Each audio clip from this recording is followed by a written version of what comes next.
स्वागत है आप सभी का हमारे अपने YouTube चैनल हिस्ट्री आदिवासियों की में। दोस्तों, इस चैनल के माध्यम से मैं आपको SC ST OBC का इतिहास बताने की कोशिश कर रहा हूं, जहां तक भी दोस्तों मेरा रिसर्च है। और आज के इस वीडियो में मैं जो टॉपिक लिया है दोस्तों, बाबा साहब भीमराव अम्बेडकर ने हिंदू धर्म छोड़कर बौद्ध धर्म क्यों अपनाया था, क्या कारण रहे होंगे कि उन्हें अपना हिंदू धर्म छोड़कर दोस्तों बौद्ध धर्म अपनाना पड़ा। दोस्तों, आपने बहुत सारी हिस्ट्री पढ़ी होगी, और अगर आपने कोई भी पुस्तक भीमराव अंबेडकर जी से संबंधित कोई भी पढ़ी है तो दोस्त उसमें लिखा हुआ है कि उनके जो पूर्वज थे, यानी कि हमारे जो पूर्वज थे, उन्हें कहीं ना कहीं दोस्तों अछूत माना जाता था। उनके दोस्तों सार्वजनिक स्थानों पर भी लोग आपत्ति करते थे, आने जाने पर अगर रास्ते में कहीं पड़ जाते तब भी लोगों को आपत्ति होती थी। ऐसा इस देश का इतिहास रहा दोस्तों। मैं नहीं कहता इस बात को, क्योंकि मेरी आयु बहुत छोटी है, लेकिन दोस्तों जो मैंने किताबों से ज्ञान अर्जित किया है उसके अनुसार मैं आपको बताने की कोशिश कर रहा हूँ। आज की डेट में दोस्तों जो 2021 में जनगणना होने वाली है और होगी दोस्तों, क्योंकि वो हर उसमें होती है जब भी समय आता है जनगणना का, जो भी टारगेट बना करके रखा है गवर्नमेंट ने।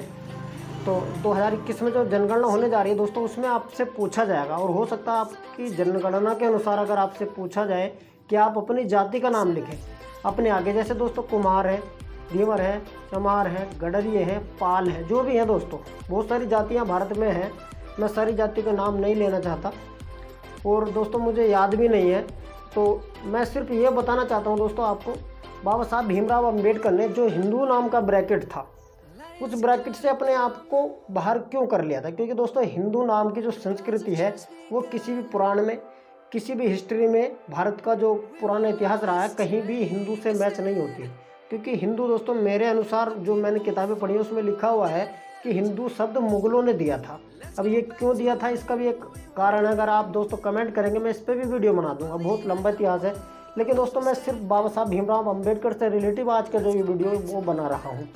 तो बाबा साहब ने हिंदू नाम के ब्रैकेट से अपने आप को बाहर कर लिया, क्योंकि वो हिंदू राष्ट्र अगर बनाने के बाद दोस्तों, अगर ये भारत आपका हिंदू राष्ट्र घोषित हो जाता है तो जो आपके पूर्वज पहले करते थे वही काम उनको फिर से दे दिया जाएगा, और फिर से उन्हें गुलामी, जो दोस्तों गुलामी पहले करते थे वही गुलामी फिर से करनी होगी। क्योंकि दोस्तों मैं नहीं कहता ऐसा, दोस्तों आप देख रहे होंगे जो हाल चाल है, सब कुछ निजीकरण होता जा रहा है धीरे धीरे। रेलवे का निजीकरण हो गया है, बहुत सारी बैंकों का निजीकरण होने वाला है, और बहुत सारी सरकारी कंपनियां 33 जो बीजेपी सरकार ने बेच दी हैं, और बहुत सारी ऐसी संस्थाएं हैं, एयर इंडिया है, बहुत सारी का निजीकरण हो चुका है।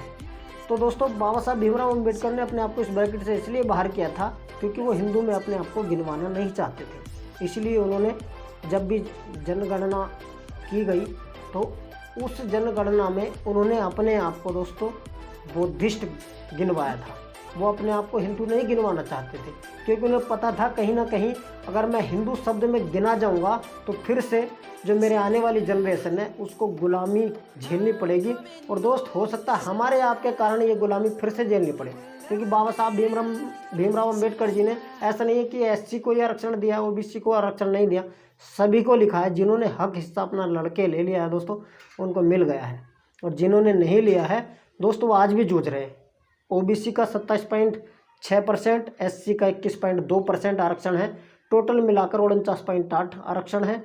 और दोस्तों उस आरक्षण में से भी 10% जो जनरल कैटेगरी के लोग हैं उनको दे दिया गया है बीजेपी सरकार में। आप समझ सकते हैं दोस्तों, 50 वो पहले से ही भोग रहे थे, 10% और एक्स्ट्रा मिल गया है। लेकिन दोस्तों वो क्यों मिला, क्योंकि पूर्ण बहुमत की सरकार है, कहीं ना कहीं हम लोगों ने भी उनको वोट किया। SC ST OBC का दोस्तों 85% जनसंख्या है। अगर आप लोग वोट नहीं करेंगे किसी को तो कोई इतिहास नहीं बदल सकता। आप बाबा साहब भीमराव अम्बेडकर के साथ भी लोगों ने ऐसे ही किया था, उनको वोट नहीं किया था। इसी कारणवश दोस्तों आज भी जो कुछ उन्होंने आपको दिया है वो आपसे छीनता जा रहा है। और आशा करता हूँ दोस्त, अगर आप लोग SC ST OBC के आज भी नहीं सुधरे तो बाबा साहब ने जो भीमराव अम्बेडकर जी ने संविधान में लिखा है वो हक हिस्से भी धीरे धीरे आपसे छीन लिए जाएंगे और आपको फिर से गुलाम बना दिया जाएगा। तो इस वीडियो के माध्यम से दोस्तों जो भी मैंने आपको नॉलेज दी है, अगर किसी को इस वीडियो से दिक्कत हो रही है दोस्तों तो उससे मुझे कोई एतराज़ नहीं है, लेकिन मैंने किताबों से क्या जो ज्ञान अर्जित किया है सिर्फ उसी के माध्यम से वीडियो बना रहा हूँ। बहुत सारे टॉपिक दोस्तों मैं इस चैनल पर अपलोड करने वाला हूँ बाबा साहब भीमराव अम्बेडकर से बारे, SC ST OBC के बारे में, तो आपको समय समय पर नॉलेज देता रहूँगा। लेकिन दोस्त अगर आप चैनल पर पहली बार आए हों और बाबा साहब भीमराव अम्बेडकर से रिलेटेड और अन्य नॉलेज चाहते हो तो चैनल को सब्सक्राइब कर लेना और दोस्तों हमारे बेल आइकन को जरूर दबा लेना, ताकि भविष्य में जब भी कोई मैं वीडियो अपलोड करूँ आपको हमारे चैनल का नोटिफिकेशन मिल जाए। तो मिलते हैं किसी खास टॉपिक पे दोस्तों, तब तक के लिए आपसे टेक केयर, बाय बाय, जय हिंद।